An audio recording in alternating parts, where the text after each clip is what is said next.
L'avancée des neurosciences permet maintenant de comprendre l'impact des traumatismes sévères, comme ceux vécus lors des agressions sexuelles, des violences conjugales ou de la traite des êtres humains, sur le système neurologique des victimes et sur tout l'organisme.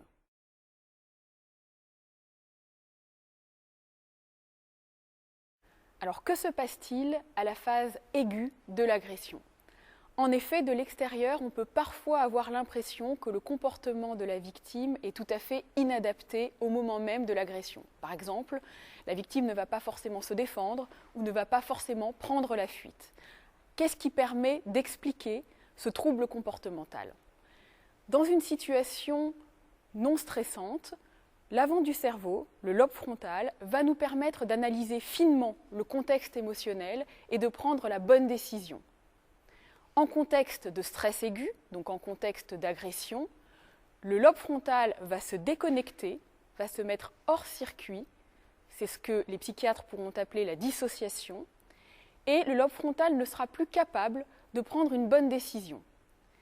Le système limbique, qui est notre système des émotions primaires, va prendre le dessus, on va avoir une sorte de balance pathologique entre ce lobe frontal qui est déconnecté et ce système limbique qui hyperfonctionne, et ce système limbique est capable d'émotions très grossières, très violentes, et va faire prendre les mauvaises décisions aux victimes.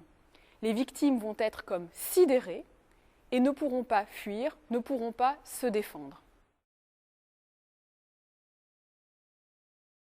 Quel va être l'impact d'un traumatisme sévère sur les processus de mémorisation ? Et pourquoi les victimes ne peuvent-elles pas accéder clairement à leurs souvenirs avec des détails précis concernant les circonstances de l'agression ? Eh bien parce que le souvenir de l'agression ne va pas être enregistré comme un souvenir classique. En effet, la mémorisation se fait normalement dans les structures temporales internes du cerveau, c'est-à-dire les hippocampes, et cette mémorisation se fait sous forme d'un code dans les hippocampes, pour les souvenirs classiques. Pour un traumatisme, le souvenir ne va pas être enregistré dans l'hippocampe, mais va être enregistré de manière pathologique dans l'amygdale, qui est une structure à côté de l'hippocampe, mais qui n'est pas le disque dur de la mémoire, et qui est une structure essentiellement émotionnelle. C'est une structure qui appartient au système limbique, donc des émotions brutes, et ce système amygdalien va permettre d'enregistrer les sensations, les odeurs, tout ce qui va avec le caractère émotionnel du souvenir traumatique.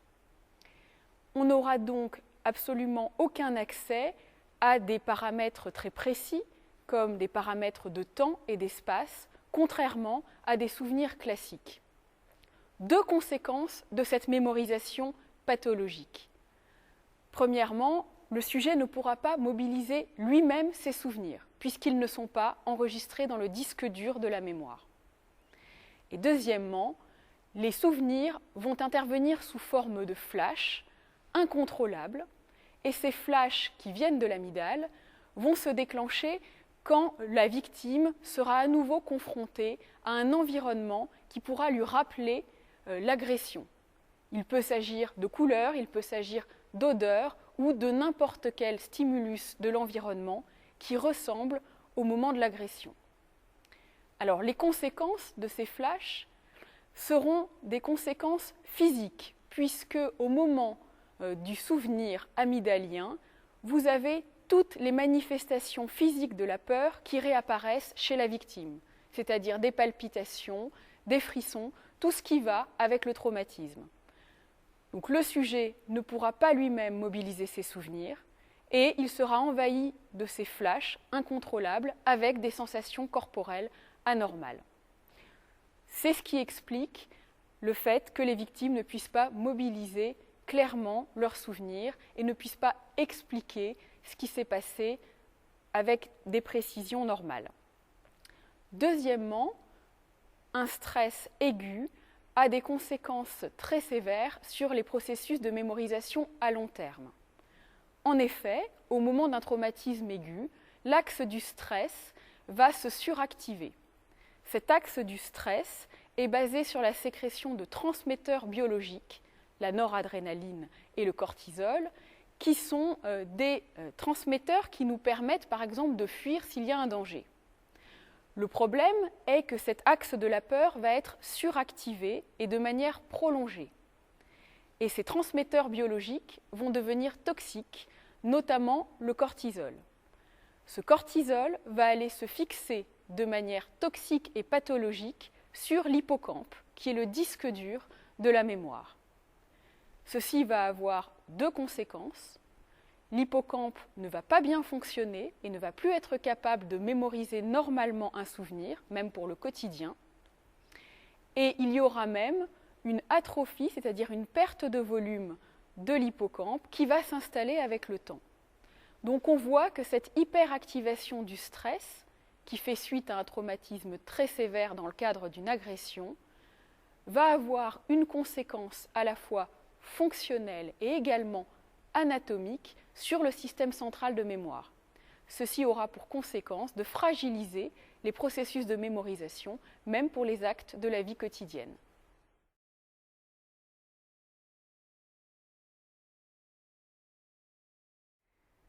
Alors, quel est l'impact sur le fonctionnement émotionnel des victimes de traumatismes sévères? En effet, certaines victimes, lorsqu'elles relatent leur agression, ne semblent pas avoir les émotions adaptées au contexte. Comment peut-on expliquer cela? Eh bien, notre fonctionnement émotionnel normal repose sur deux systèmes cérébraux. Un système très basique, qui est le système limbique, et qui nous permet des émotions très brutes, des émotions de joie, des émotions de peur. C'est un système sans régulation et sans nuance. Il est activé dans les situations de danger extrême, de manière classique. Et nous avons un système beaucoup plus élaboré, qui est le deuxième système émotionnel, qui lui est sous-tendu par le lobe frontal, c'est-à-dire cette partie très à l'avant du cerveau. Le lobe frontal, lui, nous permet des émotions beaucoup plus fines, des émotions dites secondaires, des émotions intégrées comme l'embarras, le regret, l'admiration. Et surtout, le lobe frontal nous permet d'adapter notre ressenti émotionnel de manière très fine au contexte, à l'environnement et surtout aux réactions d'autrui. Ce lobe frontal nous permet même de comprendre ce que l'autre va penser. C'est ce qu'on appelle la théorie de l'esprit. Lorsqu'on a subi une agression très sévère, ce système émotionnel va être complètement bouleversé et l'équilibre entre les deux systèmes, le système limbique et le système frontal, va être totalement bouleversé. En effet, le système frontal ne va plus fonctionner de manière adéquate. On n'aura plus la possibilité d'adapter finement ses émotions au contexte. En revanche, le système limbique va prendre le dessus et va donner des sensations au sujet qui sont des sensations très brutes, non contrôlables, non modulables. On aura donc l'impression extérieure que la victime a des émotions inadaptées et ceci sera lié justement au dysfonctionnement à long terme de son lobe frontal. Les différents mécanismes pathologiques que nous venons d'aborder permettent d'expliquer pourquoi le comportement des victimes paraît parfois totalement inadapté.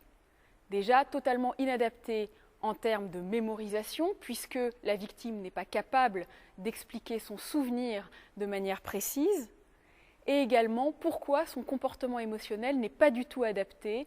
Parfois, la victime ne paraît pas du tout concernée par ce qui lui arrive, il n'y a pas de pleurs, parfois on a même des colères immotivées qui sont complètement incompréhensibles pour ceux qui recueillent les témoignages.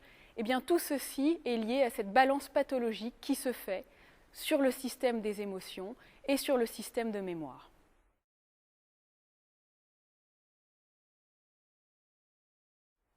Nous avons donc vu que ces traumatismes majeurs ont un impact très sévère sur le fonctionnement neurologique, avec une souffrance qui va se concentrer sur deux grandes régions du cerveau. La région temporale, l'hippocampe, qui est la région de la mémoire, et la région frontale, qui est cette région qui nous permet d'adapter finement nos émotions. On aura une fonction qui sera déficitaire, mais on aura également un système biologique qui sera modifié, et on aura également une atrophie, c'est-à-dire une perte de volume de ces régions principales du cerveau. On est donc véritablement dans un impact neurologique très sévère, au-delà même de l'impact psychologique qui pouvait être attendu.